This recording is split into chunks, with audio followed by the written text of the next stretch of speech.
Nossa história mostra que a vida inteira a gente gosta de ser pau-mandado, a gente gosta de ser uma nação feudal, e que essa é a única coisa que a gente conhece.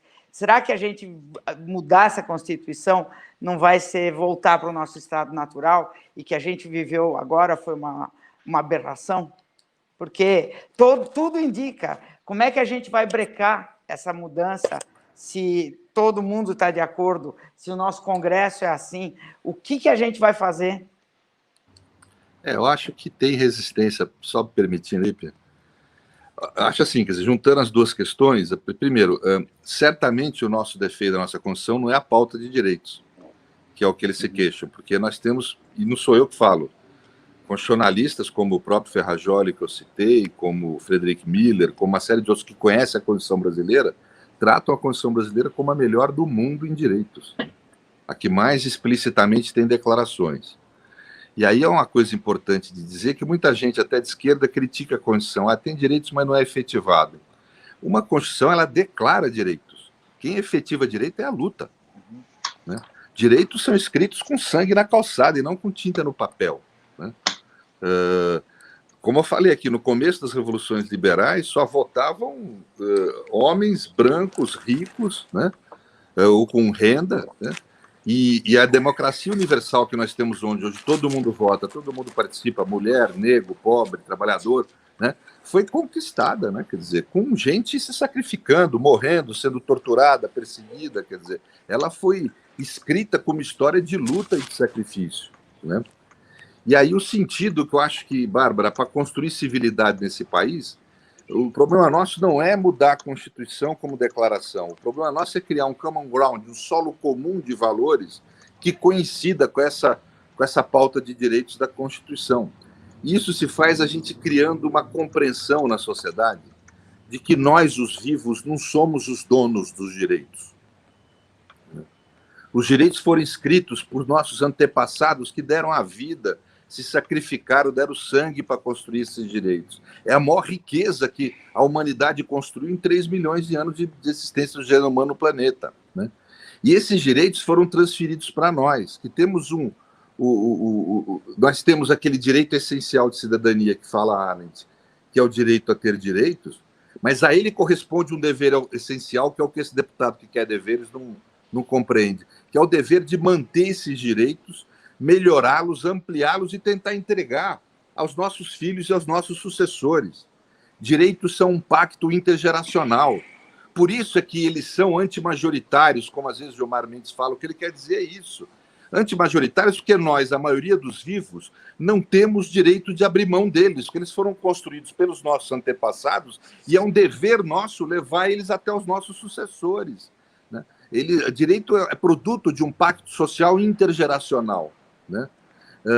Enquanto na sociedade nós não tivermos a consciência que eles são a maior riqueza que nós temos, e essa consciência só vai ser possível no dia que a gente igualar mais as formas de vida, não haver tanta desigualdade social, que é aí que é possível você ter um pacto moral, vamos dizer assim. Né? Mas enquanto a gente não construir esse circuito afetivo na sociedade, de entender que os direitos são de todos e de cada um de nós, e que é algo que é um dever nosso, ao mesmo tempo que a gente tem esse direito de entregar para as próximas gerações, o que esse deputado não entende. O mais importante dever de cidadania é guardar e lutar para ampliar os direitos. Esse é o dever mais importante que a gente tem. Né? Então, enquanto isso não ocorrer, é óbvio que nós vamos ser uma democracia capenga e um país incivilizado. Né? Mas nós estamos indo, nós temos que ir. Nós temos um importante instrumento hoje, que é a Declaração dos Direitos. A Constituição declarou os direitos. Ela tem defeitos? Claro que tem.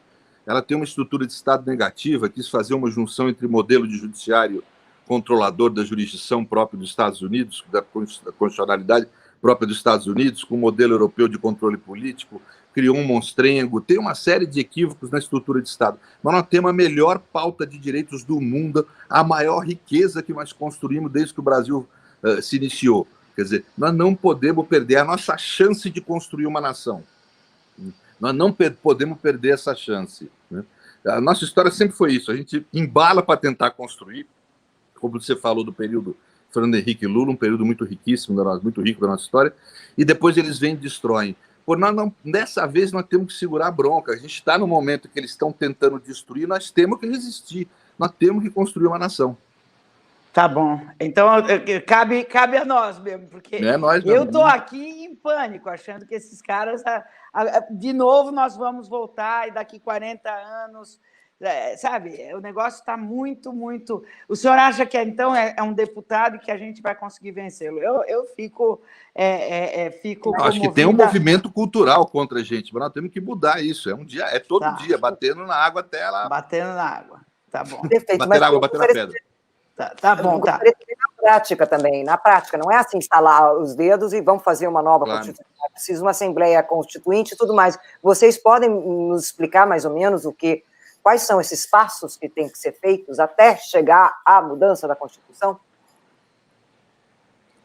Você quer responder? Pedro aí eu acho que o Pedro aí é mais esse procedimento todo, a mim me parece que a gente tem que chamar a Assembleia Nacional Constituinte, mas isso não é um procedimento simples, até porque ele pressupõe uma decisão política bastante grave, né? Porque, em regra, quando você chama, e Pedro me corrija se eu estiver errado, mas um poder constituinte originário, ele decorre de uma ruptura, de uma mudança brutal do modelo de Estado, do regime político, e a gente, até o momento, aparentemente, não vive isso. O que nós temos é algum incômodo de alguns setores com excesso de Estado, com excesso de direitos, mas não temos uma ruptura que justificasse a mudança constitucional. O Chile, na verdade, a ruptura já aconteceu há décadas, ele só tinha uma dívida com essa alteração constitucional que devia ter sido feita lá atrás, né? Mas eu não vejo esse clima para um pleito, seja de que categoria for, para uma alteração constitucional, para a chamada de uma Assembleia Nacional Constituinte.